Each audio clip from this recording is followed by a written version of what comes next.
বিসমিল্লাহির রহমানির রহিম। আলহামদুলিল্লাহ রব্বিল আলামিন ওয়াল আকিবাতু লিল মুত্তাকিন ওয়াসসালাতু ওয়াসসালামু আলা নাবিয়্যিহি মুহাম্মাদিন ওয়া আলিহি ওয়া আসহাবিহি আজমাইন, আম্মা বাদ। সম্মানিত দিনদার ভাই বোনেরা, আজ আমি আপনাদের জন্য অত্যন্ত চমৎকার একটা ভিডিও নিয়ে হাজির হয়েছি। বন্ধুরা আমার, আপনি নারী হন আর পুরুষ হন, যেই এই মুহূর্তে আমার ভিডিওটি দেখতেছেন, আপনাকে আমি অনুরোধ করব আজকের ভিডিওটি নারী পুরুষ নির্বিশেষে সবাই যেন শুরু থেকে শেষ পর্যন্ত দেখেন। আমি এমন কিছু গুরুত্বপূর্ণ ইনফরমেশন আমি এখানে শেয়ার করার চেষ্টা করব, যেই ইনফরমেশনগুলো আমাদের প্রত্যেকটা ভাই ও বোনের জানা দরকার। বন্ধুরা আমার, আজকে আমি আলোচনা করব কি কাজ করলে বা কি খেলে মানুষের লিঙ্গটা মরে যায়। বন্ধুরা আমার, আমি অসংখ্য ভিডিওর মধ্যে পুরুষের যৌনরোগ থেকে মুক্তি, নারীদের যৌনরোগ থেকে মুক্তি নিয়ে কথা বলেছি। যদিও আমার বোনেরা আমার উপর অনেকেই ক্ষিপ্ত যে আমি আসলে পুরুষদের যৌনরোগ নিয়ে যত কথা বলেছি, নারীদের যৌনরোগ নিয়ে তেমন আলোচনা করিনি।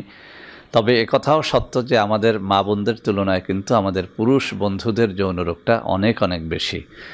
আমার এই চ্যানেলগুলো খোলার পর থেকে আমার যত অভিজ্ঞতা হয়েছে, সেই অভিজ্ঞতার আলোকে একটা কথা বলি, শুধু আমাদের বাংলাদেশ নয়, সমগ্র বিশ্বেই যুবকদের মধ্যে শতকরা 90% যুবক এখন যৌন রোগে আক্রান্ত, যেটা মা বোনদের ক্ষেত্রে মাত্র 5 থেকে 10%-এর মধ্যে সীমাবদ্ধ। সঙ্গত কারণেই মা বোনদের যৌন রোগ নিয়ে কথা বলা লাগে না বা প্রয়োজন হয় না, কেননা তাদের মধ্যে এই রোগটা নেই বললেই চলে। তারপরেও আজকের এই ভিডিওটি ভাই ও বোন সকলকে সমানভাবে দেখার জন্য অনুরোধ করব, কেননা আজকের এই ইনফরমেশনগুলো মূলত ভাই এবং বোনদের সবার জন্যই অনেক কাজে দেবে। তো বন্ধুরা আমার, আজকের আলোচনার শুরুতেই কিন্তু আমি বলে দিয়েছি যে আজকে আমি আলোচনা করব যে কোন কোন খাবার খেলে অথবা কোন কাজ করলে পুরুষের লিঙ্গটা একেবারে মারা যায়। বাংলাদেশের বিভিন্ন প্রান্তে যখন আমি সফর করি, যত রোগীরা আমার সাথে এসে দেখা করেন, আমি তাদের সবাইকেই একটা প্রশ্ন কিন্তু করে থাকি, সেটি হচ্ছে যে আপনি মাস্টারবেশন করেছেন কিনা বা করেন কিনা বা এখনও মাস্টারবেশনে রত আছেন কিনা। তো বন্ধুরা আমার, এই প্রশ্নের জবাবে আল্লাহ সাক্ষী 99%-এরও বেশি হবে পুরুষ বন্ধুদের মধ্যে যারা একটা কথা স্বীকার করে থাকেন, অকপটেই স্বীকার করে থাকেন। তারা বলে থাকেন যে মাস্টারবেশনটা তারা করেছেন। তো যখন কাউকে আরেকটু এগিয়ে প্রশ্ন করি যে মাস্টারবেশনের এই অভ্যাসটা কি এখনও আছে বা এটা ছাত্র জীবনে বা যুবক বয়সে খুব বেশি ছিল কিনা, সেখানেও কম করে হলেও 85% থেকে একটা উত্তর পাই যে হ্যাঁ, অনেক বেশি মাস্টারবেশন করেছেন। তবে আলহামদুলিল্লাহ, এই প্রশ্নটি অনেক ক্ষেত্রে আমাদের মা বোনদের করা হলে তাদের মধ্য থেকে কিন্তু এই প্রশ্নের হাবোদক উত্তর, অর্থাৎ মাস্টারবেশন করেছেন, এরকম মা বোন খুঁজে পাওয়া যায়ই না। তারপরেও দুই একটা রিপোর্ট আমার কাছে আছে যারা স্বীকার করেছেন যে তারা মাস্টারবেশন করেছেন এবং যে কারণে এখন তারা স্বামীর সাথে মিলনে কোনো তৃপ্তি পান না। বন্ধুরা আমার, একটা ভিডিও আপনাদের স্মরণ করিয়ে দেই। এখন থেকে প্রায় 1 বছর আগে ইন্ডিয়ান একটা বোনের ভিডিও নিয়ে আমি এখানে কথা বলেছিলাম। যদিও সেই ইন্ডিয়ান বোনের রিকোয়েস্টে সেই ভিডিওটি আমি ইউটিউব থেকে সরিয়ে দিয়েছি। সেখানে আমি একটা আলোচনা করেছিলাম সেই ইন্ডিয়ান বোনের আমার সাথে যে কথোপকথন হয়েছিল হোয়াটসঅ্যাপে, সেই ভিডিও এবং অডিও রেকর্ডিংটা আপনাদের শুনিয়েছিলাম। সেখানে সেই বোনটা বলেছিল যে একেবারে অবুঝ বয়স থেকে সে তার যোনির ভিতরে আঙ্গুল ঢোকাতো এবং বিভিন্ন রকমের দ্রব্যাদি সেখানে প্রয়োগ করে সে মাস্টারবেশন করত। বেগুন, পটল, বিভিন্ন সহযোগিতা নিয়ে সে মাস্টারবেশন করত।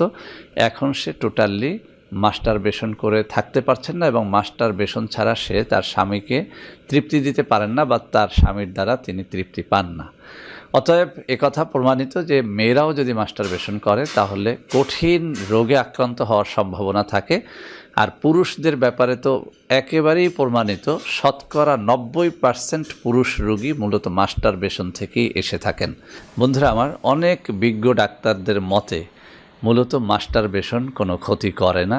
তবে তাদের এই কথার সাথে আমি পুরোপুরি একমত নই, কেননা আল্লাহ রসুল সাল্লাল্লাহু আলাইহি ওয়াসাল্লামের বিভিন্ন সহিহ হাদিসের মধ্যে মাস্টারবেশনকে কঠিনভাবে নিষেধ করা হয়েছে।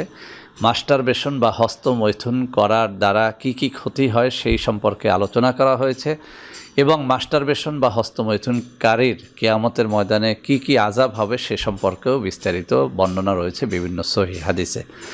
একটা কথা, একজন মুসলমান হিসেবে, মুমিন হিসেবে আপনাকে বিশ্বাস করতেই হবে আল্লাহ রাব্বুল আলামিন যা তার কুরআনুল কারীমের আয়াতের মাধ্যমে অথবা আল্লাহ রাসূল সাল্লাল্লাহু আলাইহি ওয়াসাল্লাম তার হাদিসের মাধ্যমে যে কাজগুলো করতে নিষেধ করেছেন, যে কাজগুলো মুমিনদের জন্য, মুসলমানের জন্য হারাম, বৈজ্ঞানিকভাবে যুগে যুগে প্রমাণিত হয়েছে, সেই কাজগুলো আসলেই শরীরের জন্য অত্যন্ত ক্ষতিকর। অতএব কোন ডাক্তার কী বলেছে সেটা জানার দরকার নেই। আমি আমার অভিজ্ঞতা থেকে বলছি, বাংলাদেশের বিভিন্ন প্রান্তে যখন যাই, যত যৌন রোগী আমি পেয়েছি তার মধ্যে 99% রোগী পেয়েছি যারা মাস্টারবেশনের মাধ্যমেই আক্রান্ত হয়েছে। আমার অভিজ্ঞতা আমাকে বিশ্বাস করতে বাধ্য করেছে যে আসলে মাস্টারবেশনের মাধ্যমে আসলেই লিঙ্গটা একেবারে ছিন্ন বিচ্ছিন্ন হয়ে যায়, ক্ষত বিক্ষত হয়ে যায় এবং মাস্টারবেশনের ক্ষতির কারণেই কিন্তু আজকালকার সমাজে আমাদের যুবক শ্রেণীর মানুষগুলো স্ত্রীকে তৃপ্তি দিতে পারেন না বা স্ত্রীকে সময় দিতে পারেন না। এটা এখন একেবারেই প্রমাণিত।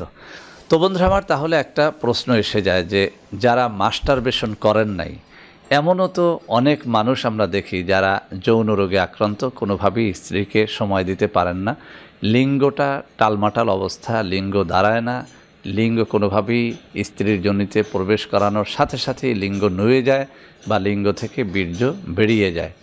তো বন্ধুরা আমার, যেহেতু মাস্টারবেশন ছাড়াও যৌন রোগ হতে পারে, সেহেতু আমাদের স্বীকার করতে হবে যৌন রোগগুলো শুধুমাত্র মাস্টারবেশনের মাধ্যমে হয় না। যৌন রোগ আসার আরও নানা রকমের কারণ থাকতে পারে।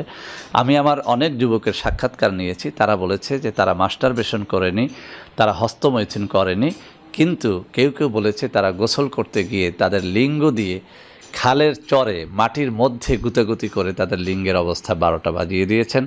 কেউ কেউ স্বীকার করেছেন যে তারা মাস্টারবেশন করেননি, হস্তমৈথুন করেননি, ঘুমানোর বালিশ লিঙ্গের ভিতর ঢুকিয়ে তারা বালিশের মধ্যে তারা তাদের লিঙ্গ চালনা করে বীর্যপাত ঘটিয়েছেন, যে কারণে লিঙ্গের অবস্থা এখন একেবারে শেষ পর্যায়ে, অর্থাৎ ক্ষত বিক্ষত হয়ে গেছে লিঙ্গের অবস্থা। তো বন্ধুরা আমার, আমি সেজন্য একটা কথা বলতে চাই, শুধু যে আপনি হাত দিয়ে মাস্টারবেশন করলে বা হস্তমৈথুন করলে সেটাই মাস্টারবেশন হয় সেটা কিন্তু না। আপনি খালের চরে মাটির মধ্যে লিঙ্গ ঢুকিয়ে লিঙ্গ চালনা করেছেন, মজা নিয়েছেন, ঘরের বালিশের মধ্যে লিঙ্গ ঢুকিয়ে আপনি লিঙ্গ চালনা করে মজা নিয়েছেন, অথবা অনেক যুবক বন্ধুরা বলেছেন যে 2 রানের চিপার মধ্যে লিঙ্গ ঢুকিয়ে মুখের লালা দিয়ে সেখানে পিচ্ছিল ভাব তৈরি করে মজা নিয়েছেন।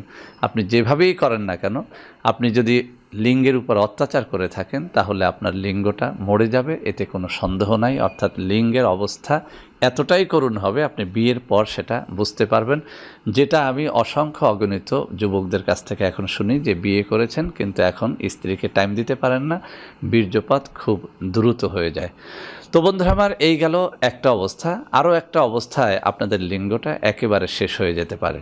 বন্ধুরা আমার, যেসব যুবকেরা যুবক বয়সে একটুখানি মজা নেয়ার জন্যে, কোনো একটা খারাপ মেয়ের কাছে গিয়ে একটুখানি বেশি সময় ধরে মিলন করার জন্যে রাস্তাঘাট থেকে যে কোনো প্রকারের অন টাইম ট্যাবলেট, আমি নামগুলো উচ্চারণ করব না, আমার বিরুদ্ধে মামলা হয়ে যেতে পারে, কেননা ওই সমস্ত অন টাইম ট্যাবলেট এখন অনেক নামি দামি কোম্পানি বিক্রি করে থাকে। তো যেসব বন্ধুরা একটা মেয়ের সাথে অবৈধ সম্পর্ক করে একটুখানি বেশি সময় ধরে মজা করার জন্যে কোনো একটা ফার্মেসি থেকে কোনো একটা আনরেজিস্টার্ড চিকিৎসকের পরামর্শ অনুযায়ী কোনো একটা ট্যাবলেট, ক্যাপসুল অথবা সিরাপ নিয়মিত খেয়ে কোনো হোটেলে গমন করেছেন, কোনো খারাপ মেয়েদের কাছে গমন করে একটু বেশি টাইম ধরে মজা করেছেন, একটা অন টাইম ট্যাবলেট, ক্যাপসুল অথবা কোনো সিরাপ খেয়ে, তাদের জন্য একটা সতর্কবার্তা বলছি। আমার কাছে ডজন ডজন যুবক স্বীকার করেছে যে হোটেলে গিয়েছে, খারাপ মেয়েদের কাছে গিয়েছে, একটুখানি টাইম বেশি পাওয়ার জন্যে তারা অন টাইম ট্যাবলেট, ক্যাপসুল ব্যবহার করেছে। এখন তারা আদৌ কোনো সময় স্ত্রীকে দিতে পারছেন না, কোনোভাবেই তাদের বীর্য ধরে রাখতে পারছেন না, স্ত্রীর যোনিতে লিঙ্গ ঢোকানোর সাথে সাথেই তাদের বীর্যপাত হয়ে যাচ্ছে। তো বন্ধুরা আমার, এই অন টাইম নিয়ে এখন আমি আলোচনা করব। আমি কোনো রেজিস্টার্ড ডাক্তারের সমালোচনা করব না, কোনো রেজিস্টার্ড ঔষধ কোম্পানির সমালোচনা করব না।